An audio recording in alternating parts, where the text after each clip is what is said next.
বাংলাদেশের সংকটে সমাধানের সন্ধানে খালেদা জিয়া এক বিশ্বস্ত দেশপ্রেমিক পরিচিত মুখ। আজ সকাল ৬টায় তিনি ইন্তেকাল করেছেন। আমরা অত্যন্ত করুণ আকুতি নিয়ে আল্লাহর কাছে দোয়া করি, পরম করুণাময় আল্লাহ তাআলা যেন তাকে ক্ষমা করে জান্নাত দান করেন। বেগম খালেদা জিয়া বাংলাদেশের নেতৃত্বের মধ্যে আমার একজন প্রিয় নেত্রী। ছোটবেলায় রচনা প্রতিযোগিতায় আসে না, প্রিয় নেতা, প্রিয় লেখক, প্রিয় কবি, প্রিয় সাহিত্যিক, এরকম আমাদেরও এসেছিল। তো আমি খালেদা জিয়ার জীবনী লিখেছি দুবার। তখন আমি সোনারগাঁয়ে পড়াশোনা করি, কিন্তু প্রতিবারই আমার স্যার আমাকে বলেছেন এটা তো লেখা যাবে না। স্যার আওয়ামী লীগ করতেন বা অন্য দল করতেন এই কারণে না, স্যার এই কথাটি বলতেন এই কারণে যে যারা জীবিত আছে তাদেরকে লিজেন্ড, প্রিয় এত বলার কিছু নাই, এই কারণে স্যার এটা বলতেন। তাহলে কাদেরকে লিখতে হবে? হয়তো জিয়াকে লিখতে হবে, জিয়াউর, শহীদ প্রেসিডেন্ট জিয়াউর রহমান, শেরে বাংলাকে ফজলুল হক,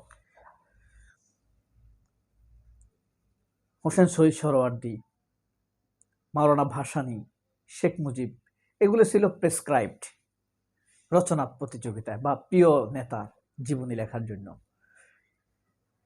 আর প্রিয় কবি লেখার জন্য ছিল রবীন্দ্র, নজরুল, ফররুখ। বইয়ের মধ্যে পাওয়া যেত, প্রেসক্রাইব বইয়ের মধ্যে এই জীবনীগুলো থাকতো।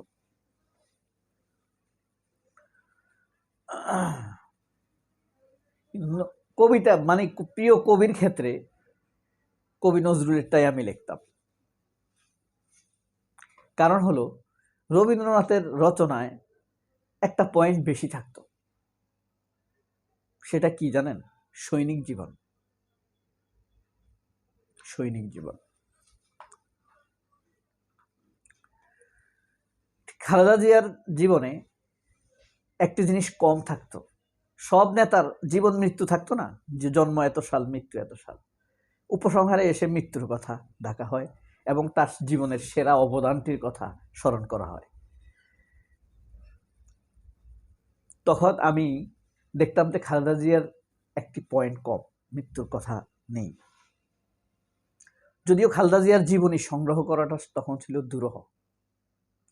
খালেদা জিয়া আমার প্রিয় নেত্রী তখন, কারণ আমার স্কুলের প্রথম দিন স্যার ব্রিফ দিয়েছিলেন, মোতাহার হোসেন ওই স্যারের নাম, যেদিন ভর্তি হই আমি, সেই ব্রিফে তিনি খালেদা জিয়ার কথা বলেছিলেন। স্যার এত সুন্দরভাবে বলেছেন যে ইন্টেনশনালি না, মনে হয় যেন উদাহরণ টানতে গিয়ে বলেছেন এখন থেকে খালেদা জিয়াই দেশকে অনেক দূর টেনে নিয়ে যাবেন।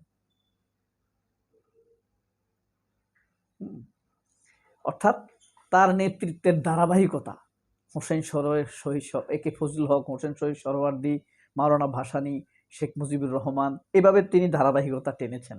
টেনে এসে তিনি খালেদা জিয়াতে থেমেছেন। তখন যে ক্ষমতায় এরশাদ, খালেদা জিয়া এই ক্ষমতায়, খালেদা জিয়া এইটা তিনি মেনশন করেন নাই, তবে এটা বলেছেন যে খালেদা জিয়া এগিয়ে যাবে। সেখানে আবার উপস্থিত ছিল সেদিন ওই স্কুলের ওরিয়েন্টেশনে তারা থাকতো মুক্তিযুদ্ধ মন্ত্রী রেজাউল করিম, তিনি ছিলেন। ওই মুক্তিযুদ্ধ মন্ত্রী রেজাউল করিম থাকার কারণে তিনি খালেদা জিয়ার কথা বলেছেন নাকি স্যার নিজেই বলেছেন তা আমার জানা নেই, তবে স্যারের ব্রিফিংটা ছিল পার্সোনাল, বক্তৃতায় না। যে কোনো কারণে হোক, আমার আব্বার কারণে সম্ভবত, আমাকে একটু এক্সট্রা কেয়ার করেছেন head sir Motahar Hossain sir. তো ডেকে নিয়ে, পাশে ছিল রেজাউল করিম এমপি, আর তার পাশে ছিলেন হেড স্যার মোতাহার হোসেন। ওইটা ছিল স্কুলের প্রথম ক্লাস, আমার জীবনের প্রথম স্কুলের দিন।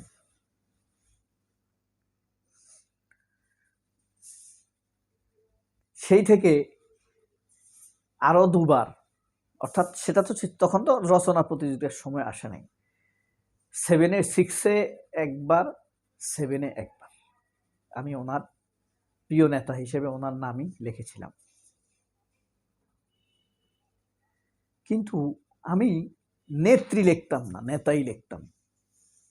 কিন্তু নেতা লেখাই উচিত, এটা আমি বুঝে শুনে লিখতাম না, নেতাই লেখা উচিত। কিন্তু যখন আমি 2বার 6-7 পার হলাম, তখন আমার মাথায় আসলো যে মেয়েদের ক্ষেত্রে নেত্রী লেখা বাঞ্ছনীয়।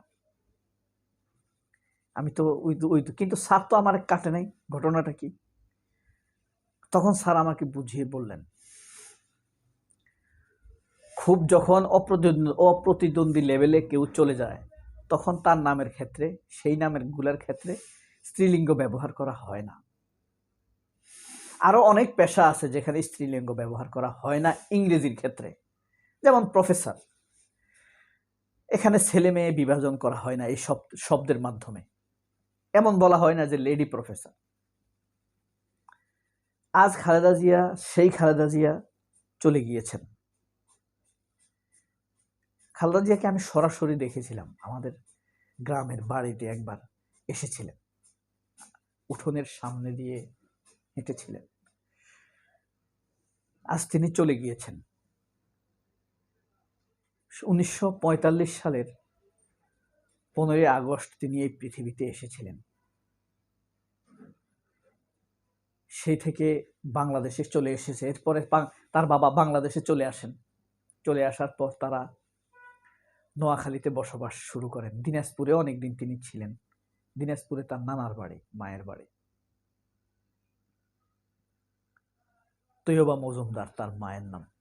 তার বাবা ছিলেন ব্যবসায়ী। তার মৃত্যু নিয়ে অনেকে অনেক রকম কথা বলে, এগুলা অপপ্রচার। সত্যিকার অর্থেই তিনি আগেই মারা গেছেন, এই সেই, এটা সঠিক নয়। মৃত্যু নিয়ে কখনো তাড়াহুড়া করা ভালো না। এই কারণেই তারা লাইফ সাপোর্টিং ট্রিটমেন্ট চালিয়ে গিয়েছেন। এরকম চীনে একটা ঘটনা ঘটেছিল, আপনার শিবিরের একজন কেন্দ্রীয় নেতা, তার নাম রফিকুল ইসলাম, তিনি ব্রেন স্ট্রোক করেছিলেন। তখন সবাই বলেছে মারা গেছে, কিন্তু ডাক্তার বলেছে মারা যান নাই, তবে তার বাঁচার সম্ভাবনা নাই, এভাবে তিনি 7-8 দিন থাকতে পারেন। তো সাথে যারা ছিল সবাই বলেছে যে মৃত ঘোষণা করার জন্য। কিন্তু শিবিরের আরেকজন নেতা, সোহেল খান, অর্থ সম্পাদক, শিবিরের কেন্দ্রীয় অর্থ সম্পাদক সোহেল খান, তিনি বলেছেন না, এটা তো হত্যাকাণ্ড হবে, তার প্রাণ এখনো আছে, বাঁচার সম্ভাবনা কম, তবে যতদিন থাকে থাকুক। এখন টাকা পয়সার জন্য অথবা আপনার তাড়াহুড়ার জন্য আপনি মৃত ঘোষণা করবেন, এটা তো হত্যাকাণ্ড, জীবিত মানুষকে মৃত ঘোষণা করা। খালেদা জিয়ার ক্ষেত্রে তাই হয়েছে। শেষ পর্যন্ত চিকিৎসা করেছে। এবার ওই যে মইনিউর ওয়াকারুজ্জামানের সাথে সম্পর্ক ভালো রাখতে গিয়ে মির্জা ফখরুলেরা তাকে 23শে অক্টোবর, সম্ভবত অক্টোবর, বেগম খালেদা জিয়াকে সশস্ত্র বাহিনীর দিবসে 23শে নভেম্বর সশস্ত্র বাহিনীর দিবসের অনুষ্ঠানে নিয়ে যাওয়া হয়েছিল মাস্ক ছাড়া, তার ক্রিটিক্যাল অবস্থায়। এটাই হয়ে গিয়েছিল তার জন্য কাল। যাই হোক, হায়াতের ক্ষেত্রে আল্লাহ নিজের সিদ্ধান্তই বাস্তবায়ন করেন, সেই অনুযায়ী তাকে আল্লাহ নিয়ে গিয়েছে। তার জন্য আমরা অপার দোয়া করি তিনি যেন সুস্থ হয়ে ওঠেন। অত্যন্ত বৈচিত্র্যপূর্ণ, সংগ্রামপূর্ণ এই জীবন, সংগ্রাম তার জীবন। সেই কোথায় জন্ম হয়েছে, বাংলাদেশে আসলেন, বড় হলেন, অল্প বয়সে বিয়ে হলো, সন্তান হলো, স্বাধীনতার সময়ে কারারুদ্ধ হলেন, স্বামী মারা গেল, সেই থেকে রাজনীতিতে আসলেন, উত্থান পতন, ইতিহাস।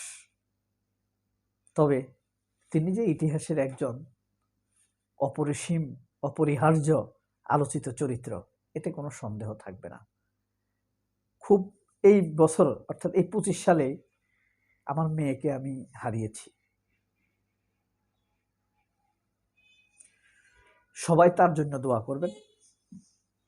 আমি অনেক ছোট মানুষ, ক্ষুদ্র বালিকা না, আমার মেয়েটার জন্য দোয়া করবেন। আল্লাহ হাফেজ। আসসালামু আলাইকুম।